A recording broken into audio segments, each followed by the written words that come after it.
Hola, hola. I am Trekk with 2Ks. This is Weekend Crypto, brought to you here on the Gentleman of Crypto YouTube channel. If you don't know, guess what? I'm about to tell you what it is, right? So, the basic idea is I cover news stories that happen in the crypto space between Friday evening and Sunday, and then record it for you Sunday night to pop out Monday morning, usually before the live stream that King and Zay do around the 10-ish hour, usually East Coast time, 10 a.m. And so nonetheless, that's what I do. And I just want to say, hey, it's good to be back home, be back in the stateside, be back in the studio. If you was watching the last week's joint, I was out in Lisbon for the Near Conference 2022, which was pretty dope. Definitely shout outs to Black Web 3, Black at the Near Foundation for making that whole situation happen. I met some dope people on that trip. And I'm not talking about like the near side of it, but I'm talking about just the people that were in the Black Web 3 thing. Met some dope people, was running the streets. I got some new ink right here. And definitely NearCon was dope too. There were little things that could like annoy you, but in the overall, it was a dope trip. And I am appreciative of going out there. Now, back to being here though, I am appreciative very much of y'all still tapping in, y'all still paying attention. Cause yeah, I'm living up to my name right now. That's like the major push going forward is living up to the name. I am Trek with 2Ks. You might want to check out that masterclass. This ain't financial advice, but I am saying you might want to educate yourself a little bit more because there's definitely some things on the horizon. But nonetheless, let's just jump into these stories. X amount of things happened or were brought up. I don't know. I look at these news channels and I'll cross reference who has their version of the same story. And excuse me, honestly, sometimes it amazes me how they can be so far apart with stuff. And then at other times, like you see when there's nothing really going on and everyone just jumps to some kind of price speculation story. But anywho, I'm beating the horse. Let me move on. So, Swift exploring use of blockchain for removing friction in corporate actions. Now, when I first heard it, I was like, what are we talking about exactly? So, let's the Society for Worldwide Interbank Financial Telecommunications, SWIFT. If you don't know, there's also a counter to SWIFT or another system that works in tandem called CIPS, CIPS. It's a whole China, Russia, and a couple of other countries situation. It's making ground. But anywho, the basic idea is a Belgian corporate society providing services related to the execution of financial transactions and payments between banks worldwide is exploring the use of blockchain technology. Ain't this the same stuff we was talking about 2015, 2017, 20 eventually the banks are going to have to do something to get on in. And I wasn't sure how to take this article when I first seen it because I thought it was going to say something more interesting, but all of these are just quotes from the persons involved within Swift just talking about the same things that we were talking about all the way back then. Interestingly enough, what is cherry picked out of this, nothing is related to privacy or actual economic sovereignty. This is more so about being able to collect data as far as like spending habits and transactions. That's really what's going on here. But then the kicker of it is this company right here and this product that I've never heard of before. And when you look at their website, it's janky. I'm just saying it looks janky to me. So the basic idea is for this trial, Swift is using enterprise blockchain platform assembly from Simorbit. I know I'm saying that wrong, y'all. Don't mind me. The platform allows financial institutions to issue, track, and manage financial instruments such as collateral, commodities, data, loans, and securities. Basically, they're saying they're going to have a private blockchain and they're going to implement some version of smart contract like functions. Now, because here's what got me when I first started reading like the beginning part of this. If this is a blockchain, then you would have it if it was an open blockchain, you'd have it that anyone could look at the transactions going on outside of the quote corporate level people or the people with quote the access or clearance. That's not what they're talking about. I'm not going to run too long on this, y'all. The bottom line is we can argue this is some level of mass adoption, or this is the Swift system trying to say, hey, we get it, we can use blockchain too. But the version that they're going to end up using is not the one that's actually going to help provide any true economic sovereignty or leveling the playing field. Now, granted, this is at the bilateral level of how countries and international conglomerate level corporate companies function. But nonetheless, this ain't gonna be it.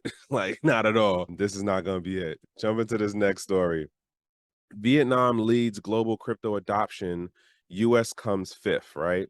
Chainalysis' new report revealed that Vietnam, Philippines, and Ukraine are the top three countries with the highest adoption, while the U.S. comes fifth in line. Now, when I read this and I was looking at like this chart or this setup that they have, it says that it is from the World Bank source. It doesn't give you the year that this is actually from. The other issue that I have with this is Chainalysis' report. On September 14th, Chainalysis released a report on global cryptocurrency adoption for 2022. The research revealed that Vietnam has the highest cryptocurrency adoption, and the Philippines and the Ukraine follow second and third. And the US is fifth in line.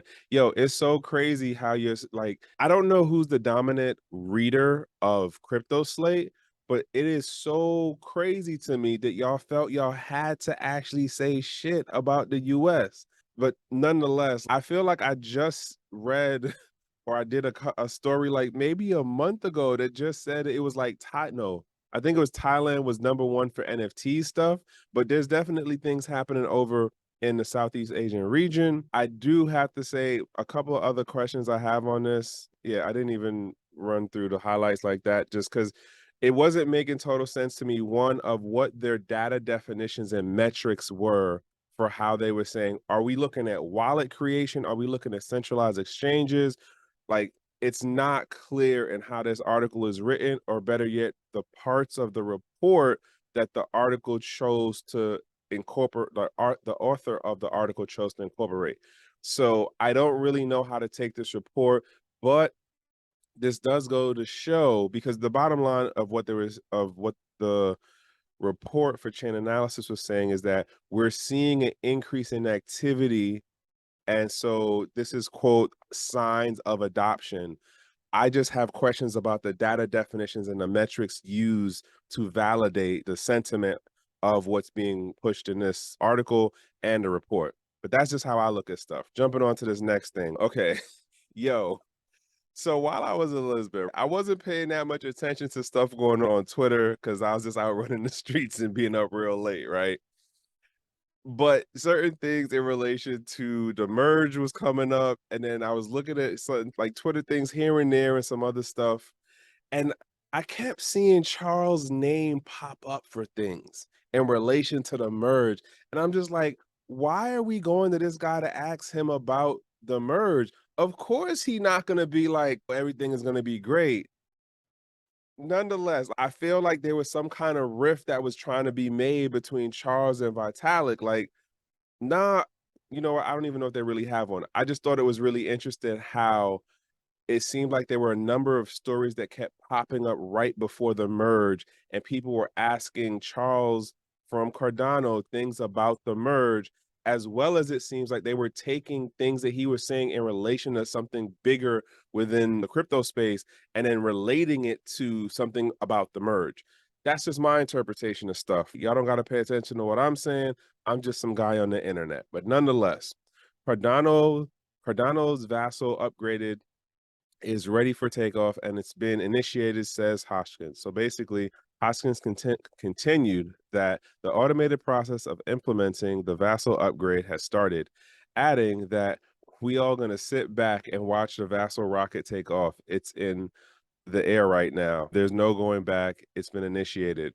So my thought on that is like, I don't pay attention to Cardano like that. I know y'all Cardano warriors out there, y'all gonna do what y'all gonna do. I mean, y'all pay attention to stuff. But my thing is, you automated the process for the upgrade. Like, we already see that the merge happened, and like the scammers and the hackers was already waiting. There's no thing that makes Cardano exempt from the same situation happening. And so it's going to be interesting to see how this plays out. And basically, while the upgrade is scheduled to go live September 22nd, which is this week that we're in right now, Hoskins stated that some of the upgrade efforts will only become much more visible by the 27th due to several technical reasons, which he apparently just didn't cover, or he just didn't feel like it was worth saying to whoever he was talking to. I don't know. I'm still just, yeah, I feel like the scams that come out are going to be so real this week, like across the board. Every layer one that's doing something big, they're on the table. It's open season. Like you can get got. We don't care. If you got something, we're gonna take it. That's what I feel like is gonna happen out this quarter or this like month, I guess to say. Meanwhile, the vassal upgrade is the most ambitious Cardano upgrade. It is designed to drastically improve the network scalability and by increasing throughput, script efficiency, and reducing latency in block transmission. When I read that line, I instantly thought, yo, did y'all just do the same thing that Ethereum did? I'm gonna get up close on this one. Did Cardano just do the same thing that Ethereum did for how they were pushing the talking narratives and making it arguably, they were doing a pump. You got to sell the highlights, you got to sell the conveniences, you got to sell the good things, you got to sell the pros. You can't sell the cons. You can't sell X amount of the truth if we're talking about it isn't, quote, help the speculators make more gains and stuff like that. So I don't know. I'm wondering if that's what they did. If they ended up like following that path of selling the talking points. That's just my take on it though. Nonetheless, moving on. Next story. Binance misallocates 20 million helium tokens in mistake. Yo, when I seen this, I was like, wait, okay. It's funny because I'm gonna end up like praising Binance, but in the same breath of this first story, I'm gonna praise them in another story, but they're gonna get it in this story. Like everyone's fair game, right? Community policing. So where am I going with this one? Binance has been able to patch. So basically, they had a bug situation. And what happened was Binance erroneously counted two tokens as one, as users who sent mobile tokens to its platform got an equal amount of hint instead. If I would have known this, if I would have known this, I don't got no mobile, but I'd have figured out something.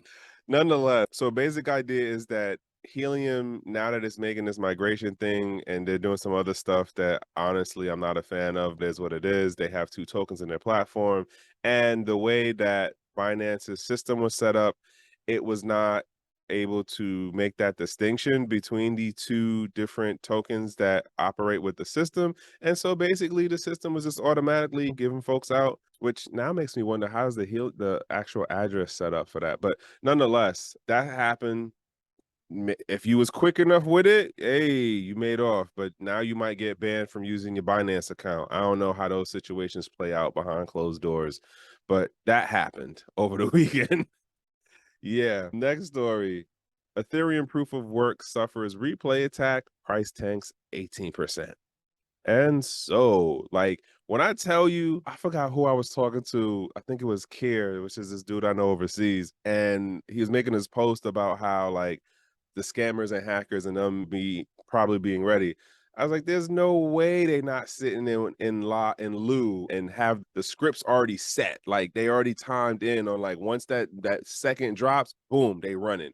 And then some people might already been running stuff from like weeks and months back. We'll see how it plays out towards the end of the month. Nonetheless, Ethereum proof of work network suffered a replay attack on the 18th as exploiters replayed a message from the Ethereum proof of stake chain.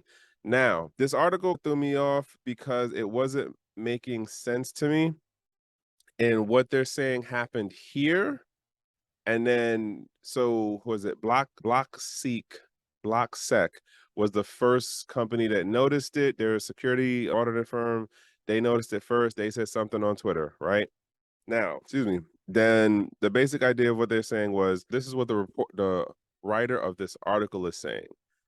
Exploiters first transfer 200 wrapped ETH through the Omni bridge of Gnosis chain, right? Then the same transaction was replayed on the proof of work chain to get an extra 200 ETH proof of work. Now, there's definitely security issues with the bridge. This is something that we are definitely learning as we go in the growing pains of making better interconnected protocols and bridges and all those things that work like that, right? What I don't get in relation to what they're talking about in this article, because when you get down here, the proof of work core team for ETH said they were trying to get in contact with the people who run the Omni Bridge. And then when they're talking with I'm assuming the reporter, or this was pulled from someplace else, I don't know. So it goes, meanwhile, a chain level replay attack is impossible on ETH proof of work chain as the network enforced EIP 155 before the hard fork. I'm gonna say it again. They made an upgrade to one of the EIPs, which is 155, before the hard fork, the merge, whichever way you want to label it. Now, what does that do though? Aha, here's where it gets like crazy, but not crazy, but screwy to me anyhow. Damn, I messed that up.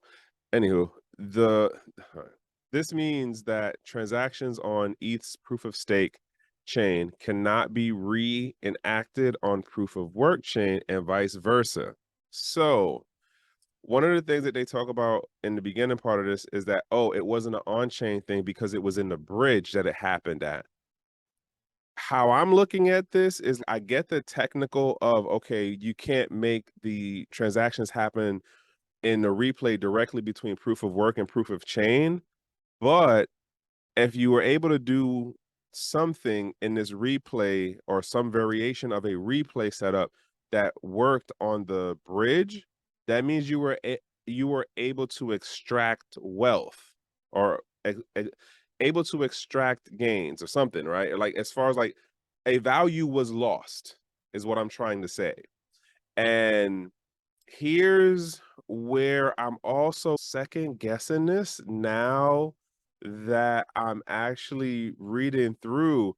There's no USD value for how much this is. Is it really a hack? Is it really an attack? If there was no value lost, is it really an attack aside from the fact that the USD value in the centralized market and exchanges dropped 18%? And was it actually off of this news coming out? I'm not 100 on that, but yeah, not as I redid this article right now for y'all, it just occurred to me like I'm not 100% certain on where the actual attack was as far as what was actually lost in value. There's no USD fiat related price on this.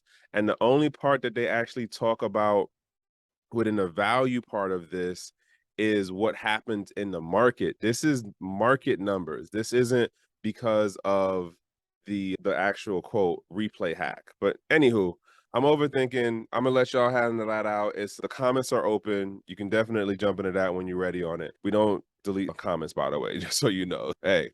Now, this one also got my attention. South Korea ministry recommends enactment of special metaverse laws. The MSET identified that imposing older regulations serve as a deterrent to the growth of new economies or ecosystems. So basically what happened was the regulatory body, the Ministry of Science and ICT, which they call it altogether, MSET of South Korea revealed plans to move away from imposing traditional video gaming rules on the metaverse. All right, there was something about this line that had bothered me earlier, and I'm not in Korea. I don't know all of the ins and outs, but if you have been paying attention to what I've been covering, there's been a number of activities on the regulatory side of it that come out of Southeast Asia. What is that? South Korea, Japan, in particular, are very pro regulation for how their space is moving. And that's the main thing you hear about. Now, in this other part right here with the National Data Policy Committee, there's a quote that they're taking that somebody from MSIT said, "We will not make the mistake of regulating a new service with existing laws. However, discussions around designating the metaverse as a video game are still on the table." Imagine, imagine if American regulators did that. They didn't just jump in all willy-nilly and just started throwing out regulations on stuff and guidance policies because, oh, we have the position and we could do that. Imagine if they actually didn't do wonky ass, like, self-invested things like that to allow the space to grow. And but then again, it's about job security, right? Anywho, my point to this whole thing, as far as this is happening here in South Korea, and I don't know, I think that trying to just say that it's video game is so short of what Metaverse as a new collective engagement medium, and arguably we could say video games are that thing, but I honestly do think technology wise this is a lot bigger than just it's a video game. Yeah, I'll say it that way. Also, on the other part of, if there's no game metric to it, then how do you work that as a video game in definition? I don't know. But anywho, again, this happened. So next joint is Web3 fashion giants come together to host global metaverse fashion event. So basically, three major entities came together, and I'm gonna read it down here. The Metaverse event company RLTY partnered with Metaverse fashion giants, the Fabricant and the World of Women, to host a global metaverse fashion event in Decentraland between September 20th and September 22nd. Okay, let me tell you, when I was first reading this, I was like, wait a minute. So this was written in the past tense and it was so throwing me off. I was like, why is this not making sense to me? And then when I realized what was going on, because the week, today's the 18th. And so this is the week of the 18th, if you're looking at Sunday being the first day of the week, right? Nonetheless, the point being is that the way they wrote the article, it was in future tense. No, it's in present tense, even though it hasn't happened yet. Because let me throw this out there. Basically, this is a PR piece extended in form of an article where it is highlighting that this event will happen, who these particular parties are. And so if you're into the fashion side of the NFT world, this might be something that you would want to look into. So you might want to go check out their Twitter, check out their other social media things, try to get a ticket on that as far as Decentraland, because apparently you can buy the stuff that is being shown in Mana, which, what is it, like 1,000 pieces? Oh, yeah. Again, technically speaking, metaverses have been around before Bitcoin, right? But we didn't call it metaverses. And then arguably, if you was reading stuff like Snow Crash and Neuromancer, or like Ready Player One, the book, or damn, what's the other book? I can't remember the name of right now. Like, metaverses was a concept, a thing, and an idea before the crypto thing came along, is my point.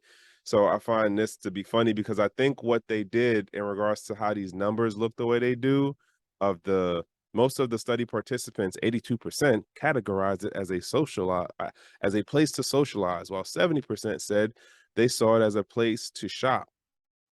I think that they were putting it in the context of, what do you think of Web3? What do you think of blockchain? I feel like there was some kind of correlation to that. But anywho, moving on to this next story, it isn't really much to say other than this is a future event about to happen. And if you're into the whole fashion side of things and into Decentraland, this might be something else on your radar, right? Other thing here, again, not again, but remember I said I was going to praise Binance. This was a story where I was going to praise Binance as far as like this thing of international, the global setup of connecting with governments, and then like at the national level and then at the local level. Binance be on it, y'all. Like, so Binance partners with Ukraine supermarket to accept crypto through pay wallet. Basic idea. People need to eat. How they gonna eat?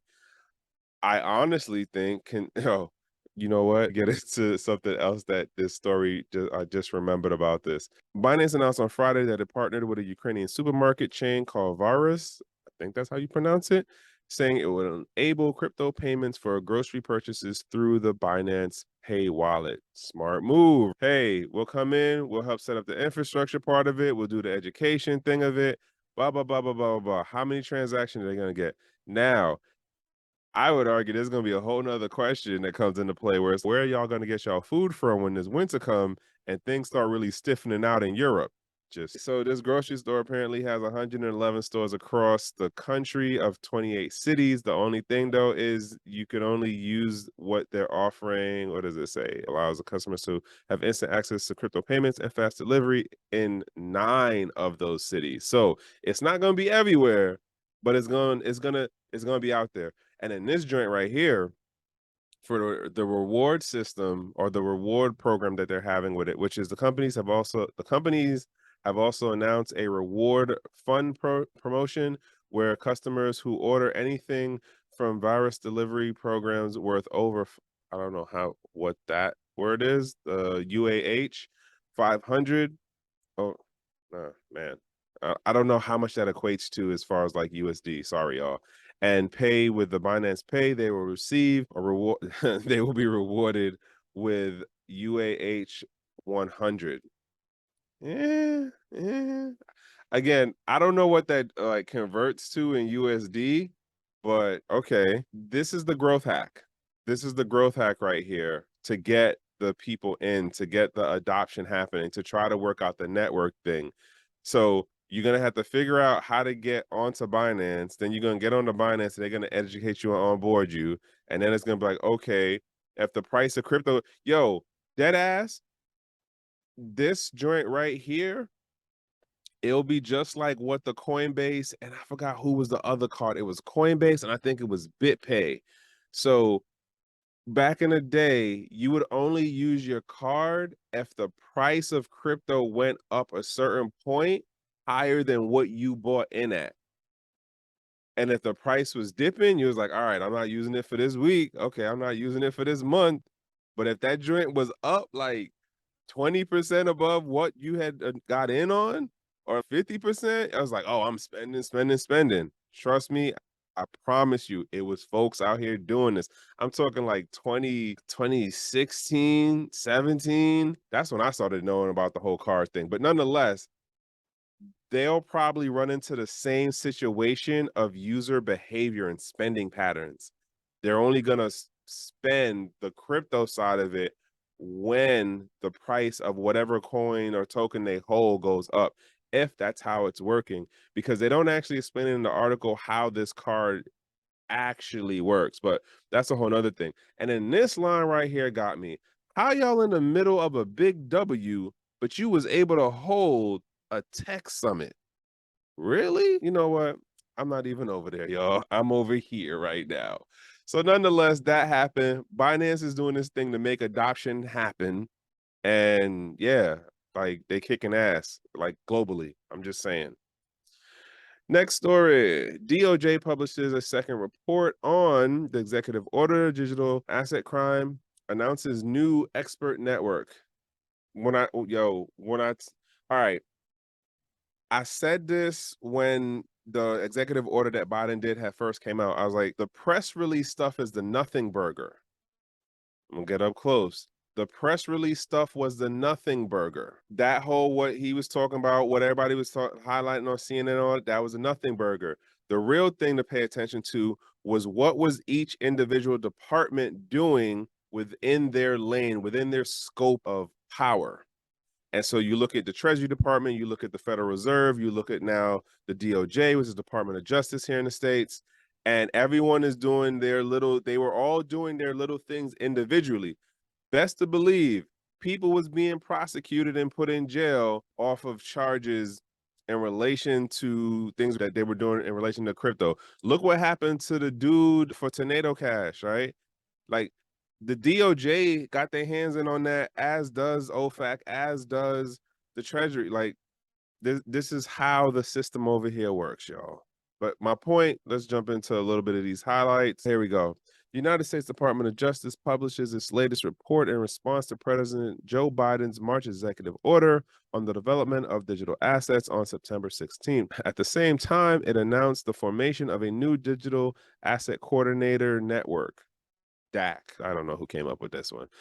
In furtherance of the in furtherance of the department's efforts to combat the growing threats posed by illicit use of digital assets to the American public. And then there's this whole thing that they go through basically talking about this here and saying, hey, NFTs and non-fungible tokens and decentralized DeFi go on to be used by bad people for doing things that they don't agree with. That's the bottom line of what they're saying to you. And they also talk about how they are making that new position for the expert, which is crazy to me because when you think about how fast this technology is moving, how distributed it is, you then get into how do you keep pace with an environment or a technology that is in an environment that is in an environment that you have more people thinking, more people executing, more people breaking things, more people trying to repair it, more people trying to hack the thing and figure out other ways to do it. How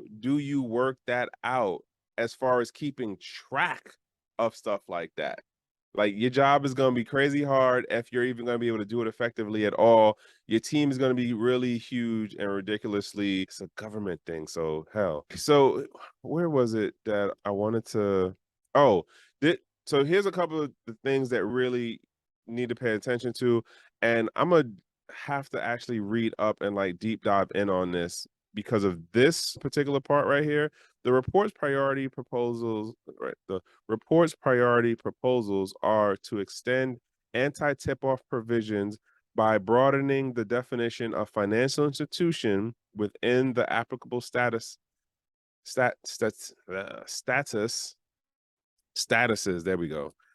Amend the criminal code as it applies to unlicensed money transmitting businesses and extend the statute of limitations for certain offenses. Okay, so that's the first part. They're basically like, yeah, we just need to like be able to maneuver a little bit more than we was able to do before.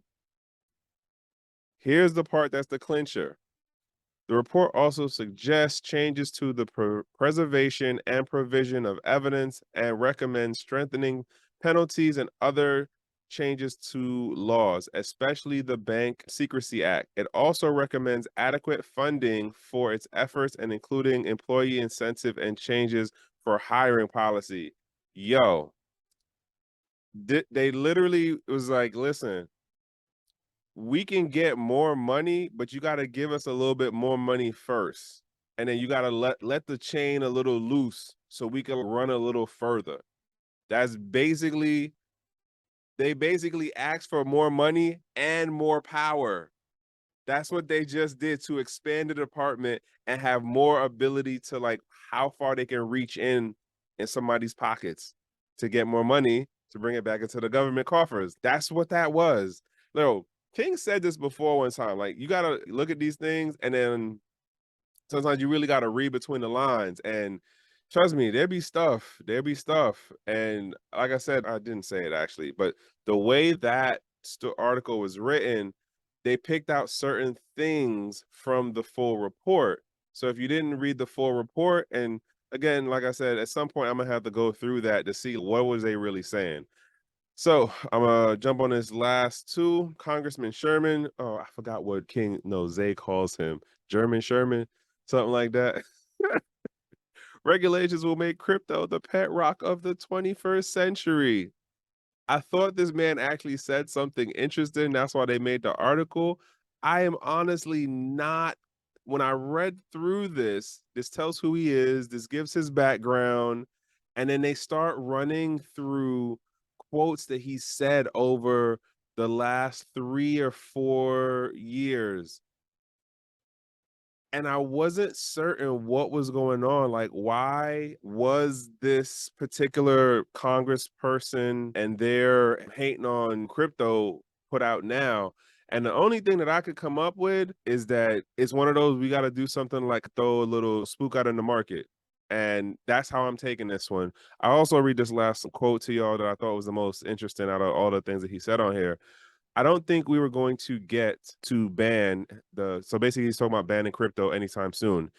Money for lobbying and money for campaign contributions works or people wouldn't do it. And that's why we haven't banned crypto. We didn't ban it at the beginning because we didn't realize it was important. And we didn't ban it now because there's too much money and power behind it. That's right there. That just tells you the whole situation is spilling the beans. Crypto as a technology is going to be a thing. Crypto as a form of currency, as well as the other utilities, is going to be a thing. The question is, what version or what type of blockchain will you be able to work with or have access to? If people like him have their way, you ain't gonna get nothing. I'll leave that there. Bottom line was, I feel like this article was just about just throwing out a little spook to the markets. Hey, this guy doesn't like Bitcoin because it touched him somewhere. Heaven knows where that was. But moving on to this next and last story, Grayscale Investments moved to sell all ETH proof of work tokens. So I'm gonna read this part and I'm gonna jump back into something else that I said a while ago. And I'm running dumb long. I'm sorry, y'all. So Grayscale Investment has announced plans to sell ETH proof of work tokens it received from the proof of work hard fork following Ethereum's transition to proof of stake. Shortly after the merge on September 15th, miners hard forked Ethereum to launch the proof of work network. As proposed, proof of work tokens were distributed to eligible ETH holders. So, two funds owned by Grayscale Investment received a cumulative sum of 3 million. I'm just go 3 million plus proof of work, ETH proof of work. Grayscale Ethereum Trust received approximately another 3 million plus proof of work tokens, and Grayscale Digital Large Cap Fund received a little over 40K worth of tokens. Let me tell y'all something. Here's why this story gets me in particular. It was like right before, like a couple of days, like it was as I was traveling out to Lesman, I seen a couple of stories pop up from that weekend and in that week while I was in Lesbian when I was like scrolling around on Twitter about how it could be potential issues of value or crypto loss during the merge because of like the call ID between the proof of work and the proof of stake Ethereum. And then there was another article. Ooh, I think I did that one. But the point being is there were a number of articles that were coming out, and I didn't even cover all of the ones that I had seen that weekend. It was other things. I feel like I'm looking at it going, they were trying to throttle the market from like the proof of work hater people or the people who just wanted to grab the bag. The goal was with those stories going out last week, throttle the market from dumping before the institutions could get they self situated. And lo and behold, this grayscale situation, they not gonna be doing that on exchanges. That's straight OTC stuff right there. Yeah, that's how I'm reading this thing. Look at it right here. FTX announced it's spot trading. So they'll be doing spot trading stuff, but the way this is gonna move, they're gonna move it in a way that it quote doesn't make the market dump. But like arguably, stuff already dumped on the proof of work Ethereum. But I think that I feel like there was a collusion. I'm gonna use the word collusion of market manipulation to not let to not have regular retail level speculators be able to move their position before the institutions did. And this is probably just one of the how many who are doing things behind the scenes. That's just yeah, that's just what's going on right now. As I've been saying of late in certain conversations, like blockchain is transparent inherently, but the business that are built on blockchains are not. Nonetheless, I'm closing it out with that. Couple of things to say as we close out, because now this is the end of the weekend. Crypto, and a couple of things being is one, if you are in DC this week, I will be at the Black Blockchain Summit. So will Zay, so will L. I forget the name of the panel that I'm on right now, but I'm doing that on Saturday. I'll be out there for all the in-person days. This week, I'm also co-hosting the Wevolution Twitter space that's on Wednesday at 8 p.m. That's going to be with Yoga Boss, Crypto Blood, Crypto BayJ. We're going to be talking about some stuff going on in the space as it relates to the bigger thing of Web3, right? And then on Thursday, I'm doing the Metaverse Cliff Notes to the Web3 with my guy 3D. We've been, when I tell you we've been really like pushing and getting some things together, y'all, like for real. This Metaverse toolbox thing, low cost, sorry, low code, no code tool options to be able to build in the metaverses, in the various metaverses. And yeah, we doing the damn thing with that. And what was the other thing? It was the 2 Twitter spaces. It was the being at the Black Blockchain Summit. Yo, it's the 5th year of that, by the way. Yeah. That's the only one that's made it this far. We'll see other things. But point being, it's gonna be a bunch of us down there. If you in DC, come through. I'm just saying, we there. And I think, yeah, that's the last thing I can think of right now. Oh, also end of the month, me and 3D are doing our Metaverse webinar in regards to the intro stuff. We're talking about, we do the breakdowns of the differences between the metaverses, marketplaces, and like things that you could do that could probably get you some gains if you actually apply strategy and patience and consistency. And ultimately, though, if you know how to code, you're always going to win in the long run. But we know that most folks will not learn to code. So that's why we talk about these low code, no code options of being able to build, create, and manage digital assets in the metaverse. Anywho, I am Trek with 2Ks. This has been a long one, and I'm gonna close it out with thank you for tuning in on the Weekend Crypto brought to you here on the Gentleman of Crypto. And so if you are having a productive over busy day, great. But if you are not, at least be safe and in good company for this week. And other than that, I'll see you till the next one. One.